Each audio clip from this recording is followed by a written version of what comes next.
Chrome application, এটা কিন্তু সবার ফোনে অ্যাভেলেবেল আছে। এই অ্যাপ্লিকেশনটার ব্যবহার কিন্তু আমরা সবাই কম বেশি করে থাকি। যখনই আমরা ক্রোম অ্যাপ্লিকেশনে যাই, সেখানে কোনো কিছু সার্চ করি, কোনো আর্টিকেল পড়ি, তখন কিন্তু অনেক সময় অনেক খারাপ ছবি কিন্তু সেখানে অটোমেটিকলি চলে আসে। অনেক খারাপ ওয়েবসাইটে আমাদেরকে কিন্তু অটোমেটিকলি নিয়ে চলে যায়। সেটা কিন্তু কখনোই ঠিক না। তুমি যদি চাও, তুমি কিন্তু এটাকে বন্ধ করতে পারো। যখন তুমি ক্রোমে কোনো কিছু সার্চ করবে, তোমার সামনে কিন্তু কখনোই কোনো খারাপ ওয়েবসাইটে বা কোনো খারাপ ছবি কিন্তু তোমার সামনে কখনোই কিন্তু আসবে না। আজকের এই ভিডিওতে আমি তোমাদেরকে স্টেপ বাই স্টেপ দেখাবো তোমরা যে খারাপ ওয়েবসাইটগুলোকে তোমার ক্রোম থেকে বন্ধ কিভাবে করবে। তো সেটা জানার জন্য অবশ্যই ভিডিওটা শেষ পর্যন্ত দেখো, একটু স্কিপ করবে না, তাহলে কিন্তু তোমরা বুঝতে পারবে না। সবার প্রথমে তুমি তোমার মোবাইলের ক্রোম অ্যাপ্লিকেশনটাকে ওপেন করে নেবে। ওপেন করার পর তোমাদের কিন্তু ক্রোম অ্যাপ্লিকেশনের ফার্স্ট পেজটা কিন্তু এমনটা দেখাবে। তো সিম্পলি তোমরা এখান থেকে উপরের ডান দিকে যে 3 ডট যে আইকনটা আসছে, সিম্পলি তোমরা এর উপরে একবার ক্লিক করবে।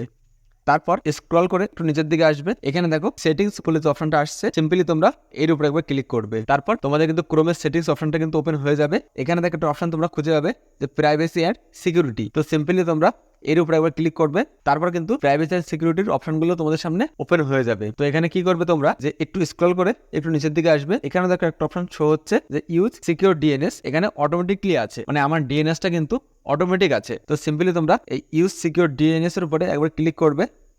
এটা তোমাদের ফোনে হয় অনও থাকতে পারে অথবা অফ করাও থাকতে পারে। তো যদি অন করা থাকে তাহলে ভালো, আর যদি অফ করা থাকে তাহলে এটাকে অন করে দেবে। অন করার পর কি করবে, এখানে দেখো দুটো অপশন কিন্তু এখানে চুজ করতে দেওয়া আছে। ফার্স্ট যেটা দেওয়া আছে use your current service provider. তো এখানে কিন্তু সবার অটোমেটিকলি থাকে, কিন্তু তোমরা কি করবে এখানে না রেখে, তো নিচে দেখো আরেকটা অপশন কিন্তু শো হচ্ছে চুজ অ্যানাদার প্রোভাইডার। তো সিম্পলি তোমরা এর উপরে একবার ক্লিক করবে। তো এখানে দেখো তোমাদের সামনে কিন্তু আরো একটা অপশন শো হচ্ছে কাস্টম বলে। ঠিক ডান দিকে দেখো একটা তীর চিহ্ন বলে যে আইকনটা শো হচ্ছে, সিম্পলি তোমরা এর উপরে একবার ক্লিক করবে। তারপর এখানে তোমাদের সামনে কিন্তু অনেকগুলো অপশন কিন্তু শো হবে। এখানে তোমরা কি করবে, এখানে কিন্তু তোমাদের সামনে একটা অপশন শো হবে যে ক্লিন ব্রাউজিং, ব্র্যাকেটে দেখো লেখা আছে যে ফ্যামিলি ফিল্টার। তো সিম্পলি তোমরা এর উপরে একবার ক্লিক করবে। তুমি যখনই এই অপশনটাকে সিলেক্ট করে রেখে দেবে, তখন কিন্তু তুমি যদি ক্রোমে কোনো ওয়েবসাইটে যাও, সেখান থেকে কিন্তু কখনোই কোনো খারাপ ওয়েবসাইটে কিন্তু তোমাদেরকে নিয়ে যাবে না। আর এমনকি তুমি যদি সেখানে সার্চও করো, তাও কিন্তু তোমাদের সামনে সেই খারাপ ওয়েবসাইটটা কিন্তু আর শো হবে না। হ্যাঁ, খারাপ ওয়েবসাইট বলতে তুমি যেটা ভাবছো সেটাই কিন্তু। যদি তোমাদের এই কথাটা বিশ্বাস না হয়, তাহলে তুমি এটাকে সিলেক্ট করার পর অবশ্যই কিন্তু ক্রোমে একবার সার্চ করে দেখবে, কখনো কিন্তু তোমাদের সামনে সেই খারাপ ওয়েবসাইটটা কিন্তু আর শো হবে না। তো আশা করি ভিডিওটা ভালো লেগেছে। যদি তোমাদের ভিডিওটা একটু ভালো লেগে থাকে, তাহলে অবশ্যই চ্যানেলটাকে সাবস্ক্রাইব এবং ভিডিওটাতে একটা লাইক করে দেবে। আর নেক্সট ভিডিওটা তোমরা কোন টপিকের উপরে চাও, অবশ্যই নিচে কমেন্ট বক্সে কমেন্ট করে আমাকে জানাতে পারো। তো দেখা হচ্ছে আবারও পরের নতুন একটা ভিডিও নিয়ে।